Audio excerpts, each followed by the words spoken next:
ನಮಸ್ಕಾರ ಸ್ನೇಹಿತರೆ, ಎಲ್ಲರಿಗೂ ಸ್ವಾಗತ. ಸ್ನೇಹಿತರೆ, ನಾನು ನಿಮ್ಮ ಸಂದೀಪ್ ಗೌಡ. ಸ್ನೇಹಿತರೆ, 2026 ಕರ್ನಾಟಕ ಗೌರ್ನಮೆಂಟು ಅಪ್ರೂವ್ ಮಾಡಿರುವಂತಹ ಹಾಲಿಡೇ ಲಿಸ್ಟ್, ಪ್ರತಿ ಒಂದು ಹಾಲಿಡೇಶು ಆಪ್ಷನಲ್ ಹಾಲಿಡೇ ಆಗಲಿ ಅಥವಾ ಮ್ಯಾಂಡೇಟ್ರಿ ಹಾಲಿಡೇ ಆಗಲಿ, ಎಷ್ಟು ಮ್ಯಾಂಡೇಟ್ರಿ ಹಾಲಿಡೇನ ಅಪ್ರೂವ್ ಮಾಡಿದೆ, ಎಷ್ಟು ಆಪ್ಷನಲ್ ಹಾಲಿಡೇಗಳಿದ್ದಾವೆ, ನೀವು ಯಾವ್ಯಾವ ಡೇ ನೀವು ವೆಕೇಷನ್ ಆಗಲಿ ಹಾಲಿಡೇ ಪ್ಲಾನ್ಗಳನ್ನ ಹೇಗೆ ನೀವು ಪ್ಲಾನ್ ಮಾಡ್ಕೊಬೋದು. ಗೌರ್ನಮೆಂಟ್ ಅಫಿಷಿಯಲ್ ಅಂದರೆ ಗೌರ್ನಮೆಂಟ್ ಕರ್ನಾಟಕ ಗೌರ್ನಮೆಂಟ್ ಸರ್ಕಾರದಿಂದನೇ ಈ ನೋಟಿಸ್ ಬಂದಿರೋದು ವೀಕ್ಷಕರೇ. ಈ ಎಲ್ಲ ಹಾಲಿಡೇ ಲಿಸ್ಟ್ಗಳು ಅವರ ಎಕ್ಸ್ ಖಾತೆಯಿಂದ ನಾನು ತೊಗೊಂಡ್ಬಿಟ್ಟು ಇದೆಲ್ಲ ಪ್ರತಿಯೊಬ್ಬ ನಮ್ಮ ವೀಕ್ಷಕರಿಗೂ ಶೇರ್ ಮಾಡ್ತಿದ್ದೀನಿ. ನಿಮ್ಮ ಈ ಡೇಟ್ಗಳು ಗೊತ್ತಿದ್ರೆ ನೀವು ನಿಮ್ಮ ಹಾಲಿಡೇ ರಜೆಗಳನ್ನಾಗಲಿ ನಿಮ್ಮ ಸ್ಕೂಲ್ಗಳಲ್ಲಾಗಲಿ ಅಥವಾ ಪ್ರೈವೇಟ್ ಇನ್ಸ್ಟಿಟ್ಯೂಷನ್ ಅಥವಾ ಗೌರ್ನಮೆಂಟ್ ಅಫಿಷಿಯಲ್ಸ್ಗಳಾಗಲಿ ಕರೆಕ್ಟಾಗಿ ಪ್ಲಾನ್ ಮಾಡ್ಕೋಬೋದು ಅಂತ ಹೇಳ್ತಾ ವೀಕ್ಷಕರೇ. ಪ್ರೈವೇಟರಿಗೆ ಡಿಫ್ರೆಂಟ್ ಈಗ ನೀವು ಪ್ರೈವೇಟ್ ಕಂಪ್ನಿಗಳು ವರ್ಕ್ ಮಾಡ್ತಿದ್ದೀರ ಅಂದರೆ ಆಲ್ಮೋಸ್ಟ್ ನಿಮಗೆ 10 to 12 ಡೇಸ್ ಮ್ಯಾಕ್ಸ್ ಟು 1 ಇಯರ್ಗೆ ರಜೆ ಕೊಟ್ಟಿರ್ತಾರೆ. ಮತ್ತು ಇನ್ನೆಲ್ಲ ಆಪ್ಷನಲ್ 2 ಡೇನ ಕೊಟ್ಟಿರ್ತಾರೆ. ಬಟ್ ಗೌರ್ನಮೆಂಟ್ ಅಫಿಷಿಯಲ್ಸ್ಗೆ ಆಲ್ಮೋಸ್ಟ್ 20 ದಿನ ಅಫಿಷಿಯಲ್ಸ್ ಆಗಲಿ ಅಥವಾ ಸ್ಕೂಲ್ಗಳಾಗಲಿ ಅಥವಾ ಯಾವುದೇ ಇನ್ಸ್ಟಿಟ್ಯೂಷನ್ ಆಗಲಿ ಅವರಿಗೆಲ್ಲ 20 ದಿನ ಮ್ಯಾಂಡೇಟರಿ ರಜೆ ಇದ್ದೇ ಇರುತ್ತೆ ವೀಕ್ಷಕರ. ಅವೆಲ್ಲ ಯಾವಾಗ 20 ದಿನ ಬರುತ್ತೆ, ಇನ್ನು 21 ದಿನ ಆಪ್ಷನಲ್ ಯಾವ್ಯಾವ ಇದಾವೆ ರಜೆಗಳಿದ್ದಾವೆ, ಮತ್ತು ಓವರಾಲ್ 96 ಹಾಲಿಡೇಸ್ ಹೇಗೆ ಬರುತ್ತೆ, ಯಾವ್ಯಾವ 96 ಹಾಲಿಡೇಗಳು, ಸಂಡೇಸ್ ಎಷ್ಟು ಬರ್ತವೆ, ಮತ್ತು ನಿಮಗೆ ಸೆಕೆಂಡ್ ಸ್ಯಾಟರ್ಡೇ ಎಷ್ಟು ಬರುತ್ತೆ, ಫೋರ್ತ್ ಸ್ಯಾಟರ್ಡೇ ಎಷ್ಟು ಬರ್ತವೆ, ಮ್ಯಾಂಡೇಟ್ರಿ ಹಾಲಿಡೇ ಎಷ್ಟು ಬರ್ತವೆ ಅನ್ನೋ ಪ್ರತಿಯೊಂದು ಮಾಹಿತಿನ ನಾನು ಈ ವಿಡಿಯೋದಲ್ಲಿ ನಿಮಗೆ ತಿಳಿಸ್ಕೊಡ್ತೀನಿ ವೀಕ್ಷಕರೇ. ಪ್ರತಿಯೊಂದು ಇನ್ಫಾರ್ಮೇಷನ್ ಸಂಕ್ಷಿಪ್ತವಾಗಿ ಬರ್ದಿದ್ದೀನಿ ಬೋರ್ಡ್ ಮೇಲೆ. ಬಟ್ ಸ್ಟಿಲ್ ಯಾವ್ಯಾವ ಡೇಸಲ್ಲಿ ನಿಮಗೆ ಹಾಲಿಡೇಗಳು ಬರ್ತವೆ ಅನ್ನೋದು ಎಲ್ಲ ಯಾವ ಹಬ್ಗಳು ಬರ್ತವೆ, ಆ ಯಾವ ಡೇಸಲ್ಲಿ ಬರುತ್ತೆ, ಯಾವ ಡೇಟು ಅನ್ನೋ ಪ್ರತಿಯೊಂದು ಇನ್ಫಾರ್ಮೇಷನ್ನು ಈ ವಿಡಿಯೋದಲ್ಲಿ ನೋಡ್ತಾ ಹೋಗೋಣ ವೀಕ್ಷಕರೇ. ಆಗಲೇ ಹೇಳ್ದಂಗೆ ಈ ಸರಿ 2026 ಕರ್ನಾಟಕ ಗೌರ್ನಮೆಂಟ್ ಕಡೆಯಿಂದ ಅವರು ಅಪ್ರೂವ್ ಮಾಡಿರೋ ಲಿಸ್ಟು 20 ಡೇಸು ಹಾಲಿಡೇ, ಮ್ಯಾಂಡೇಟ್ರಿ ಹಾಲಿಡೇಯ ಇವು ಎಲ್ಲ 20 ಡೇಸ್ ನಿಮಗೆ ಮ್ಯಾಂಡೇಟ್ರಿ ಆಗಿ ರಜಾ ಇದ್ದೇ ಇರುತ್ತೆ. ಎಲ್ಲ ಗೌರ್ನಮೆಂಟ್ ಅಫಿಷಿಯಲ್ಸ್ ಆಗಲಿ, ಗೌರ್ನಮೆಂಟ್ ಸ್ಕೂಲ್ಸ್ಗಳಾಗಲಿ ಅಥವಾ ಗೌರ್ನಮೆಂಟ್ ಇನ್ಸ್ಟಿಟ್ಯೂಷನ್ಗಳಾಗಲಿ ಅಲ್ಲೆಲ್ಲ ಇದ್ದೇ ಇರುತ್ತೆ ವೀಕ್ಷಕರೇ. ಅದಾದ್ಮೇಲೆ ನಿಮಗೆ ಇವೆಲ್ಲ ಗೌರ್ನಮೆಂಟ್ ಅಪ್ರೂವ್ ಮಾಡಿರೋ ಲೀವ್ಸು. ಹಾಗಾಗಿ ಯಾರು ಯಾವತ್ತು ಏನು ಮಾಡೋಕ್ಕೆ ಆಗಲ್ಲ. ನೀವು ಕ್ಲಾಸಿಗೆ ಹೋಗಬೇಕು ಅಂತಿಲ್ಲ, ಆಫೀಸಿಗೆ ಹೋಗಬೇಕು ಅಂತಿರಲ್ಲ. ಅದಾದ್ಮೇಲೆ ಇನ್ನೊಂದು ಏನಂದರೆ ಓವರಾಲ್ ಈ ವರ್ಷ 2026 96 ರಜೆಗಳು ಬರ್ತವೆ ವೀಕ್ಷಕರ. ಆ 96 ರಜೆಗಳಲ್ಲಿ ನಿಮಗೆ ಸಂಡೇಸ್ 52 ಬರ್ತವೆ. ಎಲ್ಲ ಸಂಡೇಸು ಸಂಡೇಸು 52 ಸಂಡೇಸ್ ಬರುತ್ತೆ. ಅದಾದಮೇಲೆ ಸೆಕೆಂಡ್ ಸ್ಯಾಟರ್ಡೇ ಮತ್ತು ಫೋರ್ತ್ ಸ್ಯಾಟರ್ಡೇ ಎಲ್ಲ ಗೌರ್ನಮೆಂಟ್ ಅಫಿಷಿಯಲ್ಸ್ಗಳಿಗೆಲ್ಲ ಅವರಿಗೆ ಸೆಕೆಂಡ್ ಸ್ಯಾಟರ್ಡೇ ಮತ್ತು ಫೋರ್ತ್ ಸ್ಯಾಟರ್ಡೇ ಹಾಲಿಡೇಸ್ ಇರುತ್ತೆ. ಆ ಸೆಕೆಂಡ್ ಸ್ಯಾಟರ್ಡೇ 12 ದಿನ ಬರುತ್ತೆ, ಫೋರ್ತ್ ಸ್ಯಾಟರ್ಡೇ ಕೂಡ 12 ದಿನ ಬರುತ್ತೆ ವೀಕ್ಷಕರೇ. ಅದಾದಮೇಲೆ ಫೆಸ್ಟಿವಲ್ಲು 20 ಡೇಸ್, ಇವೆಲ್ಲರೂ ಸೇರಿಸಿ 96. ಈ ವರ್ಷ 96 ಹಾಲಿಡೇಸ್. ಆಲ್ಮೋಸ್ಟ್ ಎಲ್ಲ ಸ್ಕೂಲಿಗಳಿಗೆ ಹೋಗೋದು ನಾವು ಆಲ್ಮೋಸ್ಟ್ ಸ್ಕೂಲ್ ಅಥವಾ ಗೌರ್ನಮೆಂಟ್ ಅಫಿಷಿಯಲ್ಸ್ ಅವ್ರು ಹೋಗೋದು ಒಂದು ಆಲ್ಮೋಸ್ಟ್ 200+ ಡೇಸ್ ಹೋಗ್ಬೇಕಷ್ಟೇ, 250+ ಡೇಸ್ ಹೋಗ್ಬೇಕಷ್ಟೇ. ಅದಾದ್ಮೇಲೆ ಅಷ್ಟು ಅಪ್ರೂವ್ಡ್ ಲೀವ್ಸ್ ಬಂದ್ಬಿಟ್ಟು ಮ್ಯಾಂಡೇಟ್ರಿ ಅಪ್ರೂವ್ಡ್ ಲೀವ್ಸ್ ಬಂದ್ಬಿಟ್ಟು 20 ಡೇಸ್ ವೀಕ್ಷಕರು. ಅದಾದ್ಮೇಲೆ ಆಪ್ಷನಲ್ ತರ ಇದು 21 ಡೇಸ್ ಲೀವ್ಸ್ ಕೂಡ ಕೊಟ್ಟಿದ್ದಾರೆ. ಅದನ್ನ ನೀವು ಯಾವಾಗ ಬೇಕಾದ್ರೂ ತಗೊಬಹುದು. ಬಟ್ ಅದು ಪೇಯ್ಡ್ ತರ ಲೀವ್ ಇರುತ್ತೆ. ಆಕ್ಚುಲಿ ಇವೆಲ್ಲ ಮ್ಯಾಂಡೇಟ್ರಿ ಲೀವ್ಸ್ ಇರ್ತವೆ. ಹಾಗಾಗಿ ನಾವು ಯಾವ ಡೇಸು ಫಸ್ಟ್ ನಾನು 20 ಡೇಸ್ ಅದು ಯಾವ ಡೇಲ್ ಬರುತ್ತೆ, ಯಾವ ಮಂತಲ್ಲಿ ಬರುತ್ತೆ ಅಂತ ನೋಡ್ತಾ ಎಲ್ಲ ನಾನು ಕ್ಲಿಯರ್ ಆಗಿ ಗೌರ್ನಮೆಂಟ್ ಅಪ್ರೂವ್ ಮಾಡಿರೋ ಎಕ್ಸ್ ಖಾತೆಯಲ್ಲಿ ಅವ್ರು ಸೆಂಡ್ ಮಾಡಿ ಅಪ್ರೂವ್ ಮಾಡಿರೋಂಥ ಲೀವ್ಸ್ನ ತೊಗೊಂಡಿದ್ದೀನಿ ವೀಕ್ಷಕರೇ.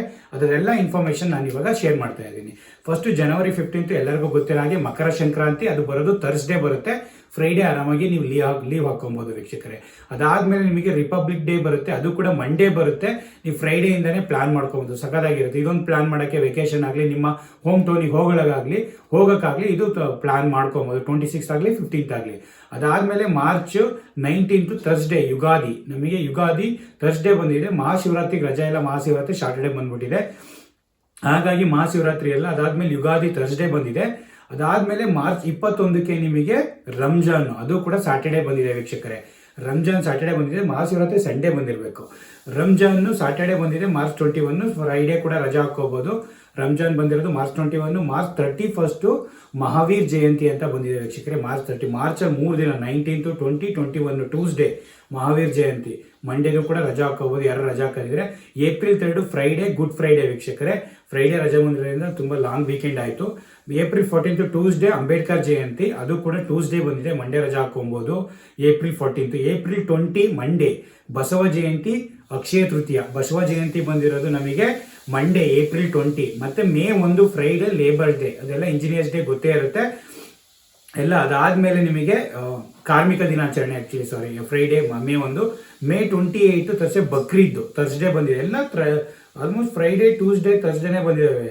ಹಾಗಾಗಿ ಜೂನ್ 26 ಬಂದ್ಬಿಟ್ಟು ಲಾಸ್ಟ್ ಡೇ ಆಫ್ ಮೊಹರಂ ಕೂಡ ಹಾಲಿಡೇ ಇದೆ, ಫ್ರೈಡೇ ಬಂದಿದೆ. ಆಗಸ್ಟ್ 15 ಸಾಟರ್ಡೆ ಬಂದಿದೆ ಇಂಡಿಪೆಂಡೆನ್ಸ್ ಡೇ, ಮತ್ತು ಆಗಸ್ಟ್ 26 ವೆಡ್ನೆಸ್ಡೇ ಬಂದಿದೆ ಈದ್ ಮಿಲಾದ್.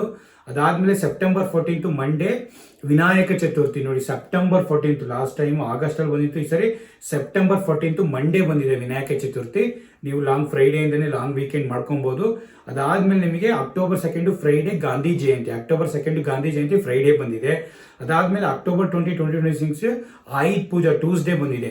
ಅಂದರೆ ಮಂಡೇನೂ ರಜಾ ಹಾಕೋಬಹುದು. ಹಾಗಾಗಿ ಟ್ಯೂಸ್ಡೇ ಅಕ್ಟೋಬರ್ 20 ಆಯುಧ್ ಪೂಜೆ, ಅಕ್ಟೋಬರ್ 2 ಗಾಂಧಿ ಜಯಂತಿ, ಅಕ್ಟೋಬರ್ 20 ಆಯುಧ್ ಪೂಜೆ, ಅಕ್ಟೋಬರ್ 21 ವಿಜಯದಶಮಿ. ಅಂದರೆ ನಮ್ಮ ಜಂಬೂ ಸವಾರಿ ನಡೆಯುತ್ತಲ್ಲ, ಮೈಸೂರು ಜಂಬೂ ಸವಾರಿ, ಅದು ಈ ಸರಿ ಅಕ್ಟೋಬರ್ 21ಗೆ ವೆಡ್ನೆಸ್ಡೇ ನಡೆಯುತ್ತೆ ವೀಕ್ಷಕರೇ, ಅದು ವಿಜಯದಶಮಿ. ಅದಾದಮೇಲೆ November 10 Tuesday Balipadyami, Deepavali Tuesday. ಅಂದರೆ ನಿಮಗೆ ಆಲ್ಮೋಸ್ಟ್ ಮಂಡೇ ಎಲ್ಲ ರಜಾ ಹಾಕೋಬೋದು. ನೀವು ಒಂದು 5 days ರಜಾ ಸಿಗುತ್ತೆ ಅಲ್ಲಿ. Tuesday Balipadyami, November 10 Balipadyami. November 27 Kanakadasa Jayanti ವೀಕ್ಷಕರೇ, ಫ್ರೈಡೇ ಬಂದಿದೆ. ಅದಾದಮೇಲೆ ನಿಮಗೆ ಬರ್ತಿರೋದೇ ನಿಮಗೆ ಕ್ರಿಸ್ಮಸ್, 25th ಕ್ರಿಸ್ಮಸ್ ವೀಕ್ಷಕರೇ, ಎಲ್ಲರಿಗೂ ಗೊತ್ತಿರೋ ಹಾಗೆ. ಇಷ್ಟು ನಿಮಗೆ 20 days ಲೀವ್ ನಿಮಗೆ ಮ್ಯಾಂಡೇಟ್ರಿ ಲೀವ್ಸು ಅಪ್ರೂವ್ ಆಗಿರೋಂಥದ್ದು. ಇದು ಮ್ಯಾಂಡೇಟ್ರಿ ಇದ್ದೇ ಇರುತ್ತೆ. ಇಲ್ಲಿ ನೀವು ಏನು ಬೇಕಾದ್ರೂ ಪ್ಲಾನ್ ಮಾಡ್ಕೊಬೋದು. ನೋಡ್ಕೊಳ್ಳಿ ಡೇಟು, ನಾನು ಇದೆಲ್ಲ ನನ್ನ ಡಿಸ್ಕ್ರಿಪ್ಷನ್ ಕೂಡ ಹಾಕಿರ್ತೀನಿ ವೀಕ್ಷಕರೇ. ಅದಾದಮೇಲೆ ಇನ್ನೊಂದು ಬಂದ್ಬಿಟ್ಟು ತುಂಬ ರಜೆಗಳು ಸಾಟರ್ಡೆ ಮತ್ತು ಈ ಫೆಸ್ಟಿವಲ್ಸ್ಗಳಿಗೆಲ್ಲ ರಜಾ ಕೊಡಲ್ಲ, ಗೌರ್ಮೆಂಟ್ ಅಪ್ರೂವಲ್ ಇರಲ್ಲ. ಆದರೂ ಕೂಡ ಯಾವ್ಯಾವ ರಜೆಗಳು, ಜನವರಿ 1 ಹೊಸ ವರ್ಷ, ಅದಾದಮೇಲೆ ಜನವರಿ 27 ನಮವಿ, ಅದಾದಮೇಲೆ ಫೆಬ್ರವರಿ 4 ಸಬ್ ಎ ಬರತ್, ಮತ್ತು ಮಾರ್ಚ್ 2 ಹೋಳಿ ಹಬ್ಬ, ಮಾರ್ಚ್ 17 ಸಬ್ ಎ ಖಾದರ್, ಮಾರ್ಚ್ 20 ಜಮತ್ ಉಲ್ ವಿದಾ ಅವರು ಅನಿಸುತ್ತೆ 3, ಈ ಮಾರ್ಚ್ 23 ದೇವರ ದಾಸಿಮಯ್ಯ ಜಯಂತಿ, ಕೇಳಿರಲ್ಲ ಗುರು. ಮಾರ್ಚ್ 27 ರಾಮನವಮಿ, ಏಪ್ರಿಲ್ 7 ಹೋಲಿ, ಮತ್ತು April 21 Shankaracharya Jayanti, April 22 Ramanujacharya Jayanti, August 21 Varamahalakshmi Vrata, August 21 Varamahalakshmi ಬಂದಿದೆ, okay, Varamahalakshmi Vrata, August 27 Yajur Upakarma, August 28 Narayana Guru Jayanti Rakshabandhan, ಮತ್ತು ಸೆಪ್ಟೆಂಬರ್ 4 ಕೃಷ್ಣ ಜನ್ಮಾಷ್ಟಮಿ, ಸೆಪ್ಟೆಂಬರ್ 8 ಕನ್ಯಾಕುಮಾರಿಯಂ ಜಯಂತಿ, ಸೆಪ್ಟೆಂಬರ್ 17 ವಿಶ್ವಕರ್ಮ ಜಯಂತಿ, ಸೆಪ್ಟೆಂಬರ್ 25 ಅನಂತ ಪದ್ಮನಾಭ ವ್ರತ, ನವಂಬರ್ 24 ಗುರುನಾನಕ್ ಜಯಂತಿ, ನವಂಬರ್ 26 ಹುತ್ತರಿ ಹಬ್ಬ, ಡಿಸೆಂಬರ್ 25 ಕ್ರಿಸ್ಮಸ್ ಈವ್.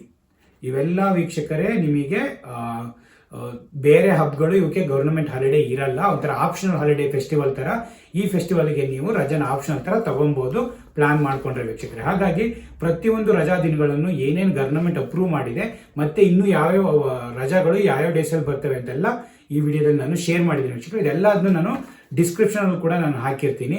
ಹಾಗಾಗಿ ಇದೊಂದು ಸ್ಮಾಲ್ ಇನ್ಫಾರ್ಮೇಷನ್ನ ಪ್ರತಿಯೊಬ್ಬರಿಗೂ, ಎಲ್ಲ ಸ್ಟೂಡೆಂಟ್ಸ್ಗಳಿಗಾಗಲಿ ಅಥವಾ ಗೌರ್ಮೆಂಟ್ ಅಫಿಷಿಯಲ್ಸ್ಗಳಾಗಲಿ, ಗೌರ್ಮೆಂಟ್ ಇನ್ಸ್ಟಿಟ್ಯೂಷನ್ ಸ್ಟೂಡೆಂಟ್ಸ್ಗಳಾಗಲಿ ಪ್ರತಿಯೊಬ್ಬರಿಗೂ ಯೂಸ್ ಆಗುತ್ತೆ. ಎಲ್ಲರೂ ನೋಡ್ತಾ ಇರ್ತಾರೆ ಯಾವ ಹಾಲಿಡೇಸ್ ಇದ್ದಾವೆ, ಸರಿ ಅಪ್ರೂವ್ ಯಾವ್ಯಾವ ಆಗಿದ್ದಾವೆ, ನಾವು ಯಾವ ಥರ ಪ್ಲಾನ್ ಮಾಡ್ಕೊಬೋದು ಅನ್ನೋದೆಲ್ಲ ಹುಡುಕ್ತಾ ಇರ್ತಾರೆ. ಹಾಗಾಗಿ ಇದೊಂದು ಸ್ಮಾಲ್ ವಿಡಿಯೋ ಮಾಡೋಕ್ಕೆ ಪ್ರತಿಯೊಬ್ಬರಿಗೂ ಯೂಸ್ ಆಗ್ಬೋದು ಅಂತ ಹೇಳ್ಬಿಟ್ಟು ಇದೊಂದು ವಿಡಿಯೋ ಮಾಡಿದ್ದೀನಿ ವೀಕ್ಷಕರೇ. Thank you so much. Please like ಮಾಡಿ, ಶೇರ್ ಮಾಡಿ, ಸಬ್ಸ್ಕ್ರೈಬ್ ಮಾಡ್ಕೊಳ್ಳಿ. ಹೀಗೆ ಒಳ್ಳೊಳ್ಳೆ ಇನ್ಫಾರ್ಮೇಷನ್ ನಾನು ನನ್ನ ಚಾನಲ್ ಕಡೆಯಿಂದ ಶೇರ್ ಮಾಡ್ತಿರ್ತೀನಿ. Thank you so much.